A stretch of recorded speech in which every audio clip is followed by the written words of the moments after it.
Hello and welcome to the Raw podcast. I'm your host for today, James Copley, joined as ever by my colleagues at the Sunderland Echo, Joe Nicholson and Phil Smith. How are you doing, gents? Oh, Very good. good. Good. Been a busy Bit few chilly. weeks, hasn't it? It has a bit chilly in the northeast at the moment as well. I'm finding the temperature seems to have dropped again, and I've got a cold. So, fun and games. I wouldn't care about the cold so much, but Sunderland lost at the weekend, Phil, which always dampens my mood. I don't know about yours, but what did you make of that game? A tricky run of form for Tony Mowbray. Well, actually, no perhaps about it. Definitely is tricky a spell as Sunderland manager results wise so far. Obviously, there was that little stage earlier on in the season when Sunderland didn't have any fit strikers with the injuries to Stewart and Sims, but the mood is definitely deflated a bit, I feel, at the moment amongst everybody sort of following Sunderland. Yeah, I think it has been a disappointing week. I mean, I think that, I think probably the toughest spell of the season was I think there was a little period before those wins at Huddersfield and where was it? Birmingham just before the World Cup break, where at that point we were still looking more over our shoulder rather than up towards the top, I think. Like you say, that period where there was the striker issue. So I still feel it's a much sort of more positive place to be in than it was then. I think it's obviously just a little bit of frustration, isn't it? Because I think it's a bit of a strange one to assess. I think if we look at the to be honest, it's two bad results, isn't it? The Bristol City was disappointing to concede in the 90th minute, but that can happen over the course of a 40-game, 6-game season. I think if you look at the Rotherham and the Coventry games, I think the Rotherham game was actually very similar to the QPR game, enforced rotation because of fatigue. Players sort of out of position a little bit, doing roles they're not familiar with, and two pretty patchy performances. In one of them, you win the game 3-0 because there's nothing in it, but then you take the lead and the crowd gets edgy and a team with no confidence in QPR collapses. In the other one, the other team takes the lead and they hold on to it. That was a frustrating performance, and I felt it was just reality catching up with Sunderland. They needed to make changes. They had to put square pegs in round holes, and it didn't work. Saturday, I think they were just beaten by a smarter, slightly stronger, slightly more experienced team. And obviously, as we've discussed a lot, obviously there was a big issue in terms of Sunderland controlled the ball, controlled much of the game, but didn't really have that presence in the final third to make it count. And that's probably where the frustration lies, I think, for most people, isn't it? Because we were kind of at peace coming into this season with the idea that we felt at times Sunderland would lose games just because they weren't quite good enough. The opposition would be better with better players at this level. At the moment, it doesn't really feel like that. It feels like Sunderland are losing games because either they haven't got the squad depth or because of that kind of striking issue. And I think that's where the frustration comes from. This form doesn't necessarily feel like because Sunderland aren't good enough. It's just because they're lacking in a couple of key areas. So I think it's important to keep that perspective. Like I said, this is going to be one of the best seasons, pretty much whatever happens here on in. A team promoted out of League One's produced in the Championship for a long time. So there's still loads of positives, but it's just been deflating, like I say, just because it feels a little bit inevitable, really, because of those issues we talked about at the end of the transfer window. Not just up front either, by the way, midfield as well. Corey Evans is a big miss at the moment. So I think that's where the frustration comes from. It's because we can see this team's not far off, but the reality is it's just not quite there yet. I'll just get your thoughts on this, Phil, quickly before moving to Joe. But the way the season's panned out and how good it's been, sort of largely consistently, and we've had these great moments, and we've sort of chipped away at the table and ended up sort of close to the playoffs. The way the season's panned out, it would be a shame if towards the end it does become less fun and a little bit more of a slog, and then that sort of overshadows the good work that has been done. I think Sunderland fans would recognise that it has been a good season on the whole, but it would just be a shame if that good work was undone towards the end, really, wouldn't it? It would be a real shame, and I kind of hope that doesn't happen because, I think, as you sort of alluded to there, it would still be a really positive season. I'm not completely sort of downbeat. I think, right now, I find it quite hard to see Sunderland getting into the playoffs. Mainly because they've got a tough fixture list. If you look at some of the games they've still got to play, they've still got to go to Norwich, they've still got to go to Burnley, still got to play Luton, Sheffield United. It is one of the tougher run-ins, sort of statistically, if you look at the teams that are up there. But the schedule getting a little easier is going to be massive. I'm looking at players like Ahmad, Dan Neil, The fact that they're not going to have to go Saturday, Tuesday, Saturday is going to be massive. I think we will see performances improve. And I think a little bit of time on the training ground will help Geldhart as well. So I still think there's some positives. I don't see the season just completely fizzling out. I don't see Sunderland going on a long run, where they don't win an 8 or 9. I think the players they've got are too good and the general system's too good for that. So I'm hopeful they'll still be able to get back in that mix and make it exciting for us. But I think it's maybe been a little bit of a reality check the last couple of games. Not to say this is a bad side or that it's not good enough, just to say where this squad's at on its journey at the moment. It's probably not quite as deep and as strong as experience as some of the teams we're talking about. And I think we're just starting to see that catch up a little bit. But I'm not totally downbeat. I don't necessarily think it's over by any stretch. What were your thoughts on Coventry, Joe? Because for me, over the 2 games, potentially one of the best teams we've seen Sunderland come up against. Obviously, the first half was very scrappy, but I mean that in terms of, and I know they're below Sunderland in the table, but the complete picture, the stuff they've had to deal with, the manager's tactically astute. They've got a really good forward in Gyökeres. They can play when they want to, but they're also street smart and able to grind out a result as well. I've been fairly impressed with Coventry, and if that's the standard of a sort of mid-table championship team looking up towards the playoffs, then I think Sunderland have done well to be above them in the table to this point. Yeah, I thought Coventry were a good side. I think we saw that on the opening day, didn't we, of the season at the stadium? Like, they came and they tried to play football. Perhaps in League One, where we'd seen teams have come and maybe try and get a point, try and waste time. Coventry they felt they were better than Sunderland, and they felt they could come and play. And on Saturday, I think there wasn't too much between the sides, but the obvious difference was Gyökeres up front, as you mentioned. And he kind of brought what Sunderland had when Ross Stewart was fit. And both Dan Neil and Tony Mowbray alluded to that after the game, that his kind of running in behind was a real threat. There was times where he got the ball and he took 3 or 4 players out of the game. It took a lot of players to stop him, and that powerful runner. And that's what Sunderland had with Ross Stewart in the side. He could really stretch teams, and it just feels like a real kind of shame that obviously Stewart's injury has really hampered this Sunderland side, because when he was fit, you just think back to a couple of weeks ago, Sunderland played Middlesbrough at the Stadium of Light. Middlesbrough were the form team in the division, and with Stewart making those runs in behind, he obviously won the penalty and resulted in a red card for Dale Fry. Just what a different kind of side they were with him in the team, and they're still at the minute struggling to adapt with Joe Geldhart, who we've seen is technically very good when he can drop deep and link up play. But when you've got him, Roberts, Clark, Ahmad all wanting to drop deep and kind of receive the ball, you've not necessarily always got that runner in behind, which is what Stewart offered. And I think that was really the glaring difference on Saturday, with Gyökeres up front for Coventry, got his goal and assist, and Sunderland did lack that cutting edge. Yeah, I think Sunderland really do miss that presence. Just thinking of the Sheffield Wednesday playoff home leg, where he just charged through and made something out of nothing and got the goal. That awareness from defenders that he's going to be on you maybe isn't there from Geldhart, just because through no fault of Geldhart, I don't think they're just very, very different players. Phil, the striker issue continues to come to the fore. It's easy to understand why. We've gone over it and gone over it and gone over it.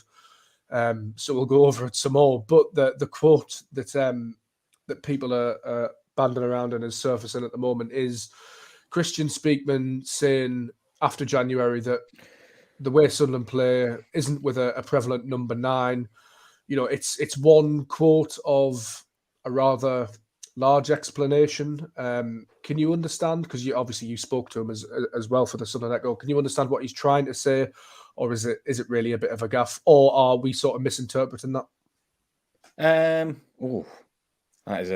That's a big question for this time on a Tuesday morning. Didn't brief you on that one, did I? Yeah, listen. Well, I think the point I would make is, okay, so what are we referring to when we talk about a number 9?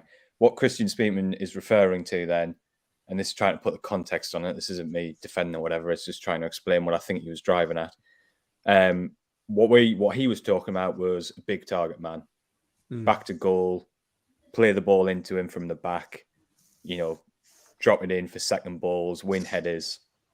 Ross Stewart isn't that kind of player. He can do it when you need him to. But I think the point Speakman was making is that Sunderland aren't going to recruit a target man who hasn't got a huge amount of mobility, and who you're going to play long balls into and feed off second balls, because Sunderland are trying to develop a team where they want to dominate possession. They want to dominate possession, control the ball, and play in the opposition half. And they also want to be a pressing team.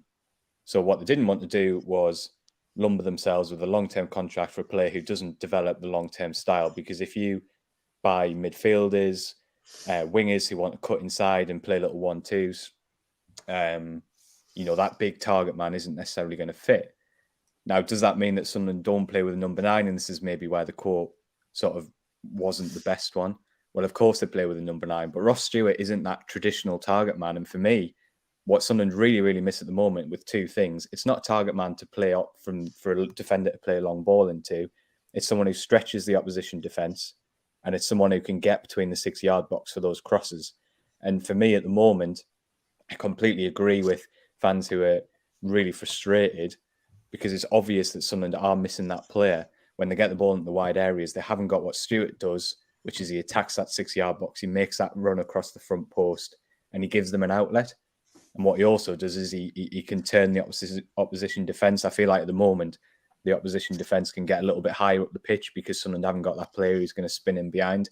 And Geldhardt's just finding his way. Sometimes he makes those runs. He made one brilliant one at QPR where he then just hit the volley into the side netting. So I think that I agree with Sunderland fans who say that, Sunderland needed another striker and they do play with a number 9. I completely agree with that. And it was a mishap and it was a disappointment, and Sunderland are being damaged really by that sort of failure to get that other striker in. But I think the only context I would add is, I think, not mentioned, I don't really want to get into names specifically, but if you look, for example, at Chris Martin, who was a player who we discussed, didn't we, on the podcast the day after? So I'll use him as an example. I don't think that kind of striker is what Sunderland or Tony Mowbray wants to put on their team. It's no knock on Chris Martin. It's just the way he plays. It's really important to the way Sunderland want to develop in the long term that they have a player who can stretch the opposition defence and who's very effective at pressing like Stewart is. And that's probably what they're missing at the moment. So there's no disputing from me that the striker issue is a massive one at the moment, and it was a really disappointing end to the window and Sunderland didn't get what they need. But I can understand that point about the traditional target man, if you like. I don't think that's necessarily what Sunderland lack. Does that answer your question? Just about, yeah. I think that's just about. Yeah, I think that's good, Phil. I think that's good. Well, I'll let the listeners decide. Get in touch with Phil and tell him whether your question's been. I'm sure he'll love that. We've got a comment from Facebook, Joe, from David Woodward. He said he's concerned going into next season. We might not have Diallo, possibly one or two more. Concerned that people will move on from our team. How do we push on next season? Could this season have been our best opportunity? And that, for me, I think that's another valid question, Joe. Yeah, that's the thing as well. You never know what the team is going to look like next season. Extreme example is Huddersfield last year. We're obviously in the playoff final, and this year they're fighting to avoid relegation. I'm not saying that's going to happen to Sunderland, because obviously Huddersfield lost key players. Well, you lost 2 games.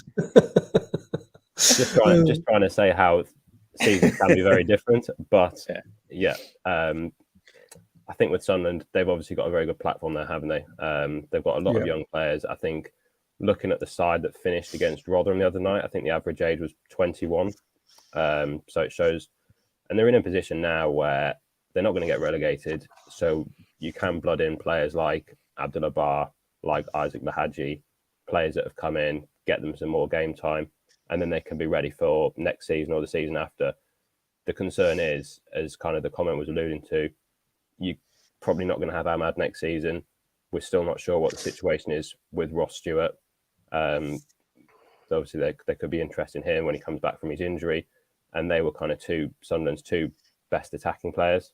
So if you take kind of some key players out of the side, it can look very different. But I think the future does obviously look very bright with the players that Sunderland brought in. They've clearly recruited younger players that are ready now and can improve. You look at someone like Dan Ballard, for example, who I think has been an excellent signing since coming back from his injury. He's at a good age. He was ready for the Championship because he had experience from the Championship last season. And hopefully he's only going to get better because he's still only, 23. So we've got a lot of players like that, people like Sirkin, like Elise, who are hopefully going to get better. And there's now chance in the second half of the season, even if Sunderland don't make the playoffs, to get these players some more game time, get them more experience, and hopefully have them better for next season. Yeah, just on Huddersfield Town, I'm very much looking forward to the 18th of April when Neil Warnock comes to the Stadium of Light, because I've never actually experienced a Neil Warnock press conference. You two have worked directly with Neil Warnock, but I've never actually sat in, so I'm very much looking forward to that. What was my next point going to be? That is the question. Oh yes, we've got Saturday Stoke. Alex Neil, Phil, coming back to the Stadium of Light. He's probably in for a frosty reception. Stoke, it is worth noting, do play Brighton. I think it's tonight or tomorrow it must be tonight in the FA Cup. So they've got that game as well. Brighton, obviously Premier League side. So the demands on their squad probably be a bit heavier. But how do you think Sunderland squad will feel towards that fixture and Alex Neil coming back? I imagine there's a great deal of gratitude and affection for him because he achieved something massive with them. But if it was me, and I don't mean to speak on their behalf, I'd be wanting to prove a point that maybe he was wrong to leave Sunderland. Maybe, yeah. I honestly don't know what the answer to that question is. I think there's a lot of players in that dressing room who sort of is all lost, putting it a bit strong. Benefited from his management. Had a big impact on their careers. I mean, I think. Yeah. I think it's unlikely he'll be fit to play in the game, but I just think it's the example that jumps to the top of my head. Nnaguchu was on the brink of leaving the club in January. And then played every game of the run-in, and signed a new contract at the club he loves, and is now benefiting from being on this much more positive sort of wave. And I spoke to Gooch after he signed his contract in pre-season. He was pretty clear that the catalyst to the turnaround was Alex Neil's arrival. So yeah, there will definitely be a huge amount of gratitude, I think, from a lot of the players within that group. Again, just use Corey Evans as an example. There was a time when there was a bit of discontent in the stands when Alex Neil brought him on as a sub, which seems incredible now because of how quickly he went on to become such a huge player in Sunderland's promotion. And I think that's testament to ultimately how quickly Alex Neil fixed a lot of the major issues. I don't know how people feel now. I know the way he left has sort of changed things, and there's a lot of negativity. But from my perspective, that was a team that was not on the path to promotion, and he put them on that path. And it's easy to say, "Oh, well, look at how these players are doing in the Championship now." And you have to remember, Jack Clark and Pat Roberts had barely kicked a ball when he came in, and he managed them perfectly to build them up to the point where they were in prime form for the playoffs. And thinking back, getting that result at Sheffield Wednesday in the second leg in that atmosphere, the team was long. Having not made a change when Sheffield Wednesday had scored as well, and myself, everybody included on Twitter, was crying out for it to be made, and he didn't do it, and then Sunderland scored. Yeah, but and that's an example. The team were miles off producing that kind of performance and getting that kind of result when he came in. I don't really feel personally, I can only speak for myself. I don't feel anything but. Is gratitude the right word? Yeah, it probably is for what Alex Neil did. I don't personally, my view is not that was an amazing group of players and it just needed someone half decent to come in and sort them out. I think there were a lot of dynamics in that short-term job he did. It was really impressive management. And I'm incredibly grateful to him, really, that we're now enjoying a much higher caliber of football at a much higher standard. But yeah, I'm sure the reception will be frosty because he left. He went somewhere else, didn't he? That's the game. He made the decision. You're just pleased you don't have to go to Cambridge United or Cheltenham or Morecambe anymore. Yeah, I am. It is. No, it's literally true. Disrespect those places, but it's been a really fun season. I've enjoyed the generally the standard of football. The caliber of player I'm watching. The mood around food in the press box. Listen, it's nice that Sunderland are an upwardly mobile Championship club. I make no apologies that's my feeling. And Alex Neil was an absolutely massive part of that. Yeah, but I think everything happens for a reason, doesn't it? He's gone to Stoke, where I think he has a huge amount of control over the football and operation, which is I think what he craved. I'm sure he has a better contract. That's his right. The work he did at Sunderland leveraged that offer, it allowed him to go and take it. And Sunderland have someone who seems really well suited to this stage of their journey. So I get why there's going to probably be some animosity because of the manner of his departure, and ultimately he did, spurn something in front of the club, didn't he? But I can understand why he made the decision he did. And for me, everyone signed up for a short-term arrangement when he came in. Yeah, it was it's not like he was given job. the keys. He wasn't given the keys to the club, really, was he? It was come and get us promoted, and there was that element to it as well. He came in, did the job, and everyone, suddenly Sunderland are in a better position for it. And I feel nothing but positivity and gratitude, albeit with the caveat: was it ideal that he left, the day before a game and left Sunderland pretty, rudderless for that game? I would suggest that wasn't ideal, and I can understand why that'll play a part in people's emotions towards it. But excellent manager, and for me, an absolute huge part of this positive journey that we've reflected on. That was another very long answer. That's to fine. a very short question. Good answer. That's fine.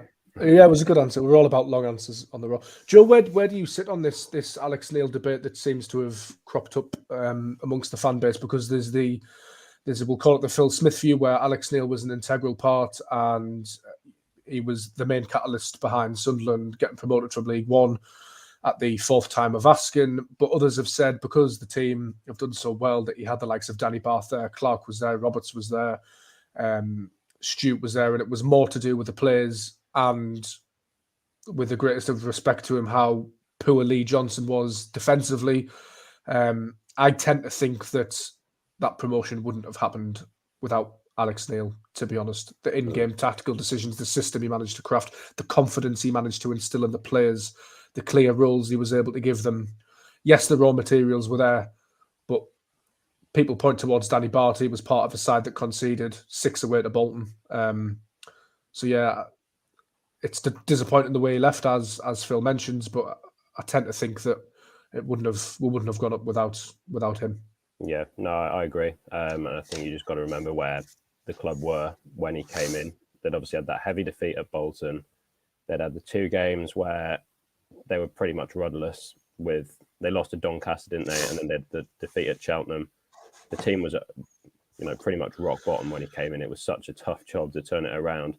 And I think you're right. I don't think that they would have gone up without him coming in. And just think about how differently it could have looked if he hadn't have come in, if the club hadn't have got promoted, if Roberts hadn't have scored that goal at Sheffield Wednesday. Because let's be honest, now we're looking at it quite positively, aren't we? They've got a young squad. They're in the Championship, and it looks quite bright going forward for the next few seasons. But if they hadn't have gone up from League One, would Alex Neil first of all have stayed in that summer, or would he have stayed around in the summer and then looked elsewhere?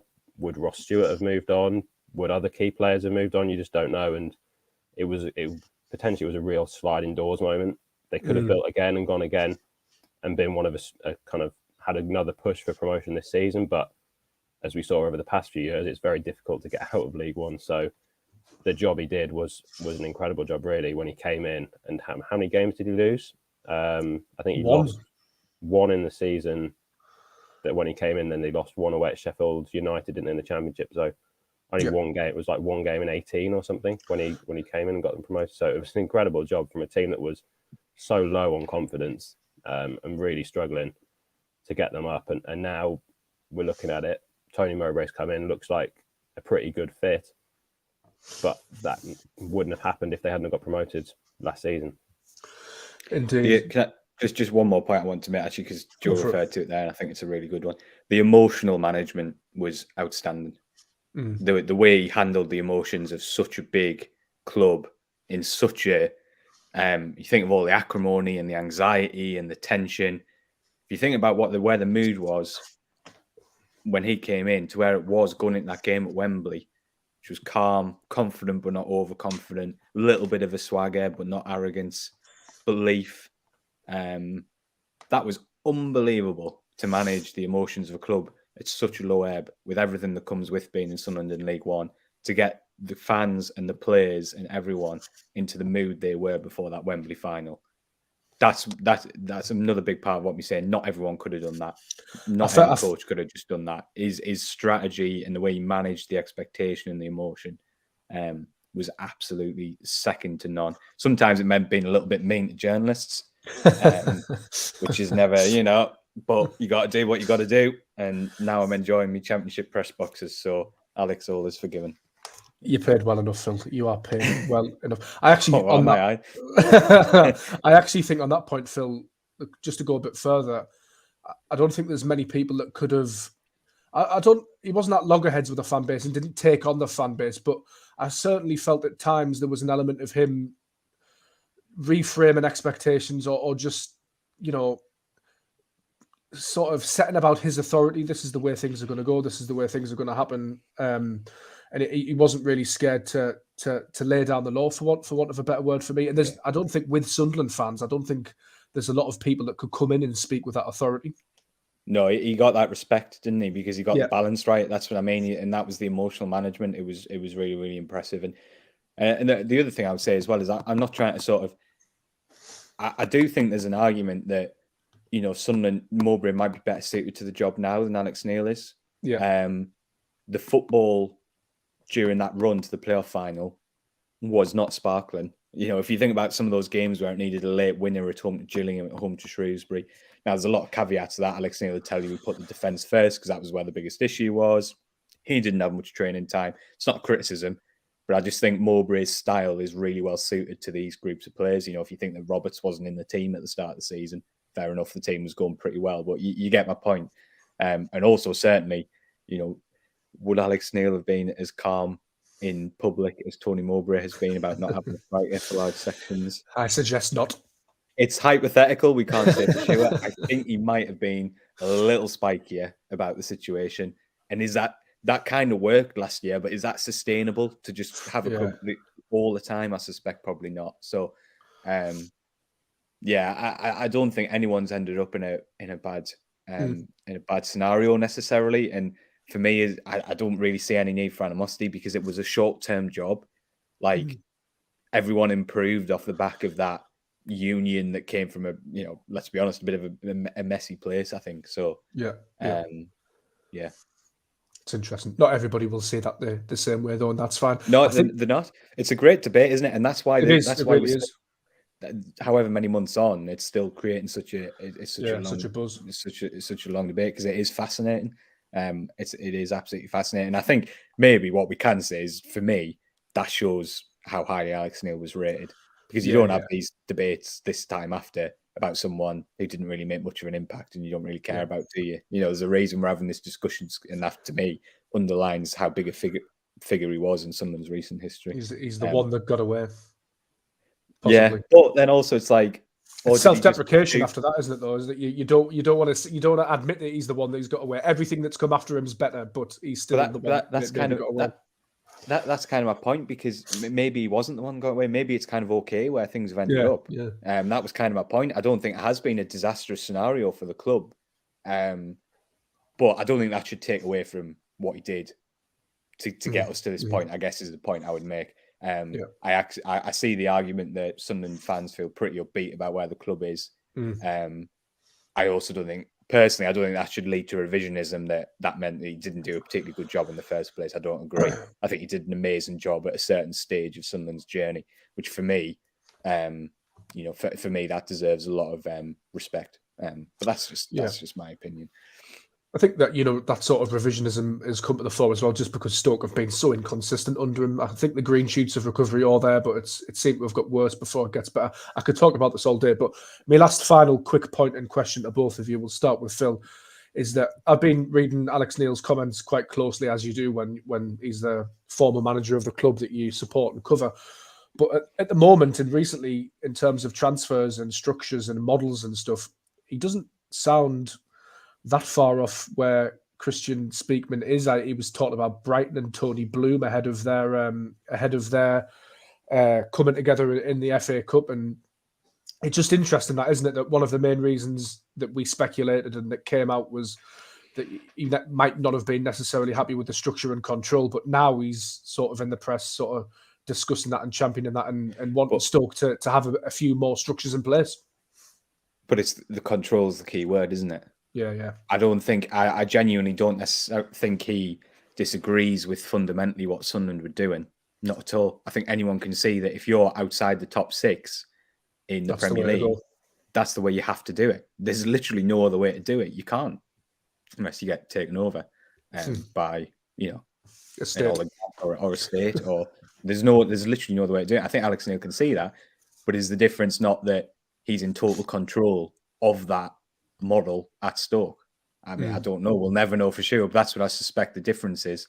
And I don't say that as a criticism. If you look at the AFL now, there are very, very, very, very few jobs where you don't go in as the head coach and work under a sporting director.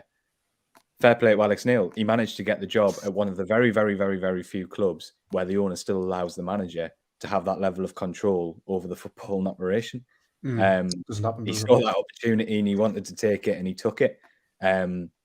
If you, like I say, there's probably only 4 or 5 clubs in the entire EFL now where you can expect that level of control. Yeah. And he's probably thinking from where he is and what he wants, he could potentially have one of those last jobs where he can be like a manager, really. And maybe he could have it for quite a long time and, be very happy and fulfilled in his work. There aren't too many jobs like that going anymore. So yeah, I do think I think it's an interesting point you raised because I think it adds some context.